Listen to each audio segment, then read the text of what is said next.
नमस्कार, मैं हूं अखिलेश पांडे और आप सभी दर्शकों का सी न्यूज भारत के खास प्रोग्राम नेताजी कहिन में हार्दिक स्वागत करता हूं। नेताजी कहिन के इस अंक में हम आज आपको ले चलते हैं संगम नगरी प्रयागराज, जहां हमारे संवाददाता ने बीएसपी के प्रत्याशी कोरांव राजबली जैसल से बातचीत की और कई सारे सवाल पूछे। विकास के मुद्दे से लेकर चुनाव जीतने के मुद्दों तक की उन्होंने सारी चर्चा की। आइए अनिल कुमार मौर्य की इस रिपोर्ट में देखते हैं कि उन्होंने नेताजी से क्या कुछ सवाल पूछे और नेताजी ने क्या क्या जवाब दिए। नमस्कार, मैं हूं सब ब्यूरो चीफ अनिल कुमार मौर्य। सी न्यूज भारत में आप सभी का स्वागत है। सी न्यूज भारत की एक खास पेशकश मतदाता कहिन के दौरान आज मैं बेलहट ग्राम सभा में प्रधान जी के यहाँ उपस्थित हूँ। आज यहाँ पे हमारे कवरेज के दौरान बहुजन समाज पार्टी के पूर्व विधायक प्रत्याशी राजबली जैसल जी उपस्थित हैं। हम इनसे 2022 के चुनाव पे हम इनसे वार्ता करते हैं। 2022 का चुनाव कैसा रहेगा, चुनाव ये कैसे लड़ रहे हैं। विधायक जी आपसे ये जानना चाहते हैं हम, अभी 2022 का चुनाव का विधि बच चुका है, तमाम प्रत्याशी भी जो है कोरांव विधानसभा क्षेत्र जो है इस मैदान में है, उस पर आप क्या कहना चाहते हैं। 2022 का चुनाव का बिगुल बच गया है। बड़े जोरों शोरों के साथ लोगों का प्रदर्शन भी हो रहा है, लेकिन कोरांव की जनता पूरी तरीके से राजबली जैसल जी के साथ है। सर्व समाज के लोगों ने ठान लिया है कि कोरांव के विधायक राजबली जैसल जी को बनाना है। जैसा कि विधायक जी अब आपके वर्तमान विधायक भारतीय जनता पार्टी से राजमणि भी चुनाव मैदान में हैं और पिछली बार जो है अच्छे वोटों से उन्होंने उनकी विजय प्राप्त हुई थी, इसलिए आप क्या कहेंगे। भारतीय जनता पार्टी के वर्तमान विधायक श्री राजबली जी हैं, इसमें कोई दो राय नहीं है, लेकिन बड़े पैमाने पर जो उन्होंने वोट खपाया था, यूँ कह लीजिए कि पूरे उत्तर प्रदेश में भारतीय जनता पार्टी की जो लहर पैदा कर दिए थे झूठ बोल करके, झूठे वादा करके, वो नौजवानों के साथ, बेरोजगारों के साथ, किसानों के साथ, आम आदमी के साथ, सब लोगों के साथ झूठा वादा करने का काम किया भारतीय जनता पार्टी के नेताओं ने। बड़े नेता हो चाहे भारतीय जनता पार्टी के वरिष्ठ नेता जो आज प्रधानमंत्री हैं श्री मोदी जी या मुख्यमंत्री जी हैं या जो भी छोटे छोटे नेता थे, सभी लोगों ने जा करके गाँव में झूठ बोलने का वादा किया।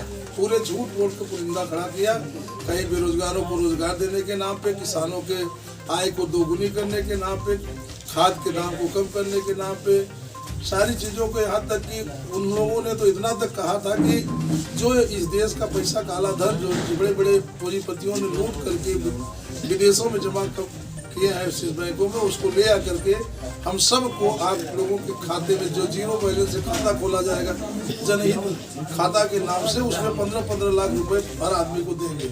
इतना बड़ा झूठ बोल करके यहाँ से उत्तर प्रदेश में सरकार बनाने का काम किया, लेकिन ये उत्तर प्रदेश की जनता जाग चुकी है और इन लोगों के झूठे वादे को बिल्कुल एक सिरे से नकार रही है।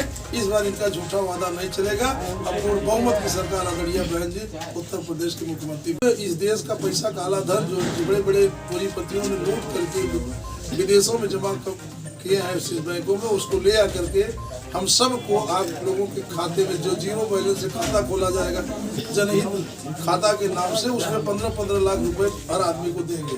इतना बड़ा झूठ बोल करके यहाँ से उत्तर प्रदेश में सरकार बनाने का काम किया, लेकिन ये उत्तर प्रदेश की जनता जाग चुकी है और इन लोगों के झूठे वादे को बिल्कुल एक सिरे से नकार रही है।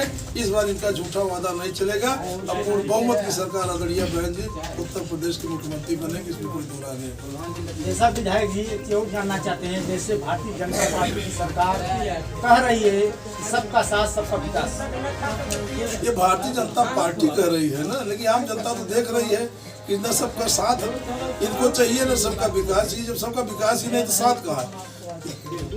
आप लोग भी देख रहे हैं, तमाम मीडिया के माध्यम से दिखाई पड़ रहा है कि भारतीय जनता पार्टी के बड़े बड़े नेता और विधायक गांव में घुसने नहीं पा रहे हैं, गांव रोक दे रहा है। यहाँ तक कि उत्तर प्रदेश सूबे के माननीय उप मुख्यमंत्री श्री केशव प्रसाद मौर्य जी की हालात यही हुई कि अपने क्षेत्र में घुसने नहीं पाए, उनके समाज के ही लोगों ने बहिष्कार किया, उनको वापस लौटना पड़ा।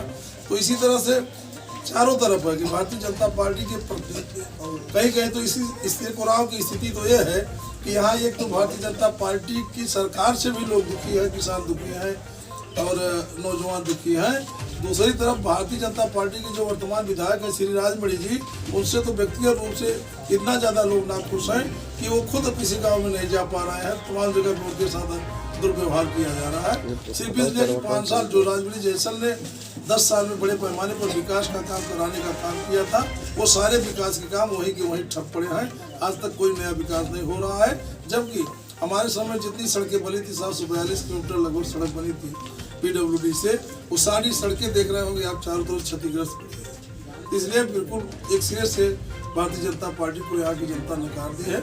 और निश्चित तौर पर कहना चाहूँगा कि इस कुरान की धरती पर, खासतौर से कुरान की धरती पर सर्व समाज के लोग, चाहे जो हो, चाहे ब्राह्मण हो, कुर्मी हो, कुशवाहा हो, पाल हो, सारे समाज के लोग, चमार हो, काशी हो, या यहाँ तक कि मैं कह लूँ कि यादव और मुस्लिम भी राजनीति जैसल के कुछ न कुछ साथ उनमें है, जिससे हमें बड़े पैमाने पर जीत मिलेगी। विधायक जी, किस मुद्दे को लेकर के आप जनता के बीच में जा रहे हैं? हमारा कोई मुद्दा ही नहीं है।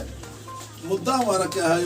मुद्दा सिर्फ यही है कि उत्तर प्रदेश की कानून व्यवस्था इतनी बिगड़ी हुई है और लोगों को मालूम है कि आदरणीय बहन जी की कानून व्यवस्था कितनी चुस्त दुरुस्त रहती थी, उसको जान ही रहे हैं। तो कोई यहाँ मुद्दा ही नहीं है। मुद्दा तो यह है कि जो लोगों की और लोगों को मालूम है कि आदरणीय बहन जी की कानून व्यवस्था कितनी चुस्त दुरुस्त रहती थी, उसको जान ही रहे हैं। तो कोई यहाँ मुद्दा ही नहीं है। मुद्दा तो यह है कि जो लोगों की खासतौर से जो रोजमर्रे की समस्याएं रहती है, बिजली, पानी, सड़क, जो आम बात है, विद्यालय, स्वास्थ्य, यही सब यहाँ एक समस्या बनी हुई है। वही समस्या है, कोई समस्या तो है नहीं।